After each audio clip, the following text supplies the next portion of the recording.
তাহলে আজকে সিপিএম কোথায় গেল, আজকে কংগ্রেস কোথায় গেল, আজকে আইএসএফ কোথায় গেল? তখন গোটা বাঙালি জাতি যারা মনে করছিল যে আমি মরে গেলাম, আমার নাম থাকবে তো, আমার ছেলেপিলে থাকবে তো, কোথায় যাব, কোন দেশে যাব, সারা রাত ভোরবেলা থেকে ঘুম বন্ধ হয়ে যাচ্ছে, হাত পা থর করে কাঁপছে, কেউ মনে করছে সুইসাইড করব। এই যে মরতে বসা মানুষগুলোকে যেন মমতা ব্যানার্জি জননেত্রী একটা মা হয়ে যেন একটু গঙ্গার জল ছিটিয়ে দিলেন। পথে ঘাটে রাস্তায় ট্রেনে বাসে বিভিন্ন মানুষের মুখে যেগুলো শুনছি সেগুলো, এই যে নারায়ণবাবু না কেউ একজন বিখ্যাত ডাক্তার, সে সিপিএমের অন্যতম, সে এক জায়গায় বলছে যে রাজনীতিভাবে নৈতিকভাবে বিরোধ থাকতে পারে, কিন্তু কালকের ঘটনা সুপ্রিম কোর্টের বিষয়ে মমতা ব্যানার্জিকে স্যালুট জানানো ছাড়া কোনো উপায় নেই, স্যালুট জানাতেই হবে।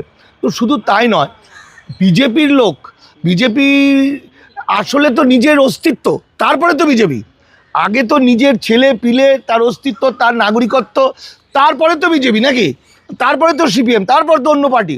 ফলে মমতা ব্যানার্জি কালকে যেটা করেছে সেটা দেখুন, আপনি আমার কথা বলছি, আমি মমতা বন্দ্যোপাধ্যায়কে যেটা মনে করি, বাঙালি যখন বিপদে পড়েছে, যে সময় বিপদে পড়েছে, সেই সময় কিন্তু বাঙালির পাশে মা হিসাবে, দিদি হিসাবে, গার্জিয়ান হিসাবে উনি কিন্তু বুক দিয়ে আগলেছে। আপনাদের হয়তো অনেকের খেয়াল, আপনাদের মনে থাকবে, নন্দীগ্রামের সময় এরকম একটা ঘটনা ঘটেছিল।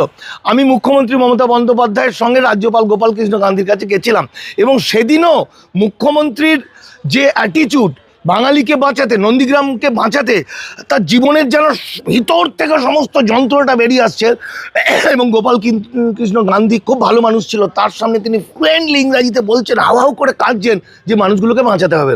ফলে সেদিন আমরা মুখ্যমন্ত্রী মমতা বন্দ্যোপাধ্যায়কে দেখেছিলাম বিরোধী নেত্রী, জননেত্রী বা অগ্নিকণ্ডা বিরোধী, আর আজকে তিনি কিন্তু মুখ্যমন্ত্রী।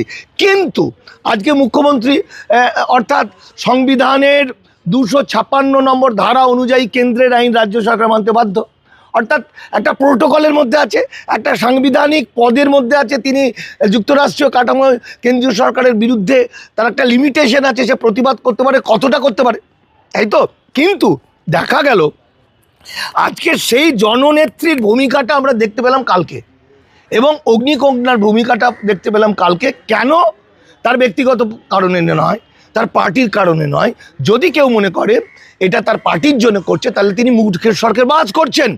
তিনি বাংলার আপামর জনগণ, সে যে পার্টি হোক, ভাবুন তো, যে ইস্যুগুলো মানুষের জানা ছিল না, আজকে টিভিতে প্রত্যেকটা চ্যানেলে জানিয়ে দিল।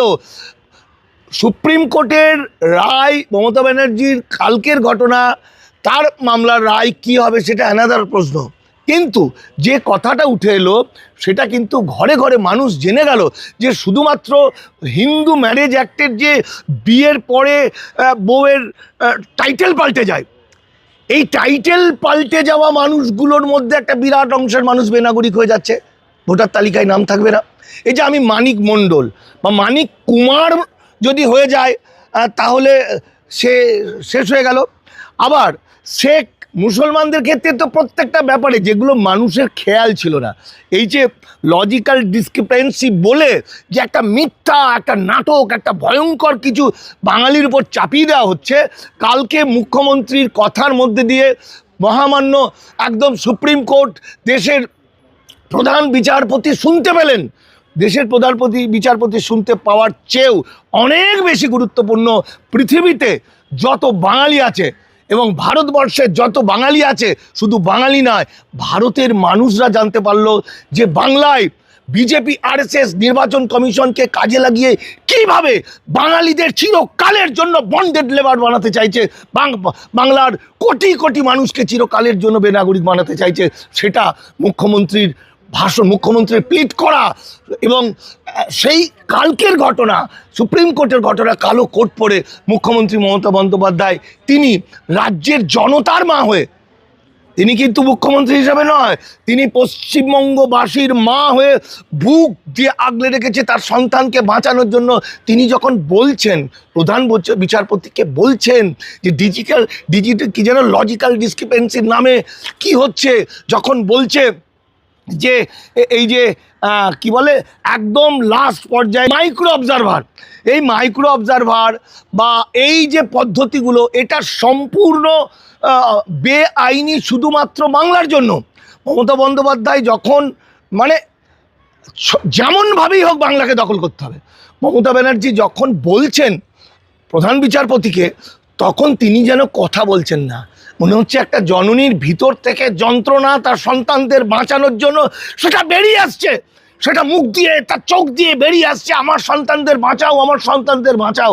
এ এক অভূতপূর্ব ঘটনা, এ এক ঐতিহাসিক ঘটনা। এই রকম ঘটনা, এরকম দৃশ্য ভারতবর্ষের মানুষ দেখেছে কিনা আমি জানি না। তবে আবার বারবার বলছি, সুপ্রিম কোর্টের 90% বিচারপতি হলো ব্রাহ্মণ্যবাদ দ্বারা পুষ্ট, তারা RSS বিজেপি। তবু বলবো যে কাজটা করার কথা ছিল বিরোধীদের, আজকে মমতা বন্দ্যোপাধ্যায়ের ভূমিকা, তিনি রাষ্ট্রের একটা পার্ট, একটা নাট বল্টু, তাও বড় ধরনের একটা পার্ট। ভারত যুক্তরাষ্ট্র সংবিধানের 256 নম্বর ধারা বলছে কেন্দ্রের আইন রাজ্য সরকার মানতে বাধ্য, কারণ ভারত যুক্তরাষ্ট্র। আমেরিকাও যুক্তরাষ্ট্র, কিন্তু আমেরিকান যুক্তরাষ্ট্রের সঙ্গে ভারতীয় যুক্তরাষ্ট্রের পার্থক্য, আমেরিকার প্রতিটি প্রদেশের আইন আলাদা, সেখানে নাগরিকত্ব বিধান আলাদা, কিন্তু ভারতীয় যুক্তরাষ্ট্রের রাজতন্ত্র, অর্থাৎ ওপরে দিল্লি থেকে কেন্দ্রীয় সরকার যা বলবে তা প্রত্যেকটা মানুষকে নিচের অর্থাৎ প্রতিটি রাজ্য সরকারকে মেনে নিতে বাধ্য। ফলে আর তাছাড়া আমরা জানি রাষ্ট্রের বিরুদ্ধে আন্দোলন রাষ্ট্র করবে কি করে? মমতা ব্যানার্জি আন্দোলন করবে কি করে? রাষ্ট্রের বিরুদ্ধে আন্দোলন তো করবে বিরোধী শক্তিরা। তাহলে আজকে CPM কোথায় গেল? আজকে কংগ্রেস কোথায় গেল? আজকে ISF কোথায় গেল? যারা সারাদিন গালাগালি দিচ্ছে, এখন সোশ্যাল মিডিয়া খুললে কালকের ঘটনায় যখন গোটা বাঙালি জাতি যারা মনে করছিল যে আমি মরে গেলাম, আমার নাম থাকবে তো, আমার ছেলেপিলে থাকবে তো, কোথায় যাব, কোন দেশে যাব, সারা রাত ভোরবেলা থেকে ঘুম বন্ধ হয়ে যাচ্ছে, হাত পা থর করে কাঁপছে, কেউ মনে করছে সুইসাইড করব। এই যে মরতে বসা মানুষগুলোকে যেন মমতা ব্যানার্জি জননেত্রী একটা মা হয়ে যেন একটু গঙ্গার জল ছিটিয়ে দিলেন।